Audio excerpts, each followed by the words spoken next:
The mother of Karoline Leavitt's nephew has been arrested by ICE. Okay? Karoline Leavitt, the chief spin officer of lies from the White House in defense of Donald Trump's ICE program and everything else. So according to the Daily Beast, let's put it back up. According to the Daily Beast, White House press secretary Karoline Leavitt has been scolded over her refusal to help after ICE detained her nephew's mother. The White House official has gone on radio silence since Bruna Ferreira, who is the mother of Leavitt's nephew, was swept up by ICE this month. Ferreira's sister, whose last name is Rodriguez, tells the Boston Globe. Ferreira is 33, a native of Brazil, has lived in the United States since she was 6 years of age. Dos Santos Rodriguez says her sister has been part of the Leavitt family for more than a decade after she had a son with Leavitt's brother, Michael Leavitt Sr. They never married, but share custody of their son, who splits his time between his dad in New Hampshire and his mother in Massachusetts. Karoline Leavitt has decided not to address the situation. Michael Leavitt, who has since remarried, did not respond to a request for comment. A source familiar with the situation claimed to the Daily Beast that Santos Rodriguez was less involved in the Leavitt family, saying, quote, "This individual is the mother of Karoline's nephew, and they have not spoken in many years. The child has lived full time in New Hampshire with his father since he was born. He has never resided with his mother. However, a 2014 article, this is a news article about Leavitt's brother winning $1 million as part of a fantasy football competition, included him saying that Ferreira was his fiance. Ferreira was his fiance. He added that they lived together with their 8-month-old son. Can we just stop for a second? Did we really expect this White House and this Leavitt to tell the truth about this situation? Okay. It should not be a shock that there's contrary information to the narrative that has come from the White House. Okay, let's continue. Quote, "I need the lights fixed on the back of my car," Ferreira told a local paper when asked if their family had an immediate need for the $1 million. She said she needed her lights fixed on the back of her car. Quote, "And we need a lamp for my son's room. Other than that, we don't really need much. We have our health. We have a nice condo. We really are blessed."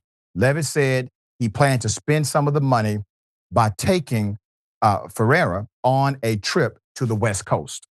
This is all documented, okay? All documented. Making the current matter more bizarre, Dos Santos Rodriguez revealed that some in the Leavitt family, including her child's father, pushed her to self-deport after she was detained back to a country where she has no home and hardly speaks the language. Quote, "They just kept saying, tell her to self-deport," she told the Globe. Self-deport to where? Brazil is not her home. They're trying to push it off as a vacation. That's not a vacation. Bruna barely speaks the language. End quote. Ferreira, who was leaving her home in Revere, Massachusetts to pick up her son at the time of her arrest, is now being held at an ICE facility in Louisiana. The Globe's report said, quote, Her car was suddenly swarmed by immigration and customs enforcement agents.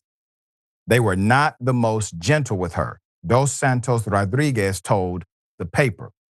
The Department of Homeland Security spokesperson said in a statement that Ferreira, quote, has a previous arrest for battery and that she overstayed a tourist visa in 1999. She was merely a kid. Under President Trump and Secretary Noem, all individuals unlawfully present in the United States are subject to deportation. However, there's a however here, a big one. The attorney of Ferreira's attorney disputes that his client has any criminal history. Quote, Bruna has no criminal record whatsoever, he said. I don't know where that is coming from. Show us the proof. There are no charges out there. She's not a criminal, illegal alien.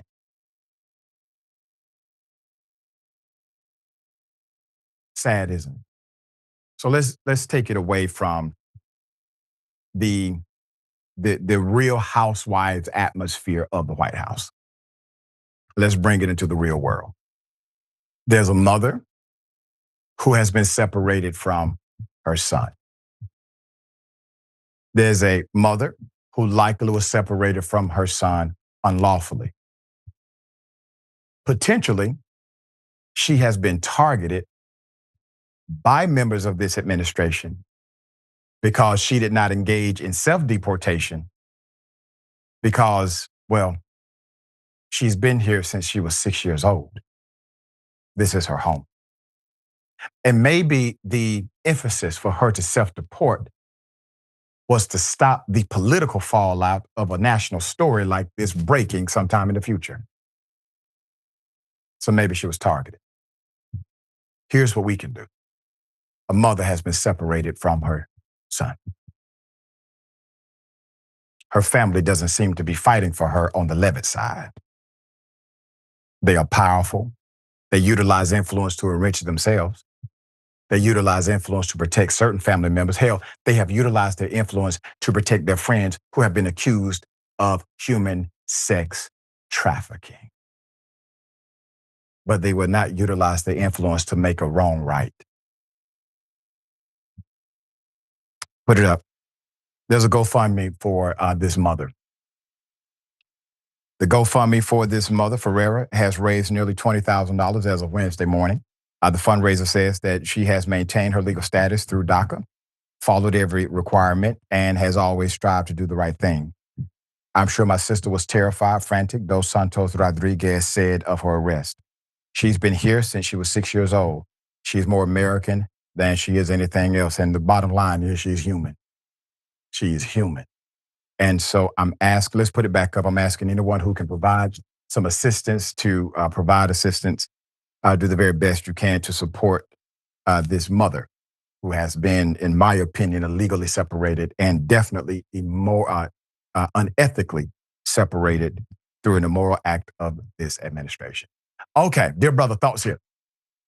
I mean, I was thinking a little bit about some of my family members when I talked to them about undocumented immigrants, about ICE, about all of these raids that are happening. And some of them, absolutely, they drink the Fox News Kool-Aid and they sit in their living rooms and they understand the reality very differently than we do. So I appreciate you actually bringing it back to the real world, because when I sometimes attempt to do that, it's like speaking a different language. When you remind people that these policies are having actual material effects on people, when you go, hey, actually, these are human beings. This isn't just like a political idea that you've been sold on Fox News. So I'm glad that you did that. I don't know exactly what the answer is, because when you combine the hysteria that we have as a people over undocumented immigrants, and then you see the manifestation of what that hysteria looks like in the real world, I don't know how anybody can sit and smile at what's going on. It's disgusting. These people need to be reined in some way. And I think the American people need to do a little bit more like proper research on exactly what their prejudices, what their ideas are actually based in, because this is not based in reality. The amount of vitriol that we have toward this group of people and the collateral damage, I think, is just going to continue to happen. That's right. And it requires some soul searching, Yep, absolutely. because the expression that we have about other people are really, those are really expressions that we have and hold on the inside of us.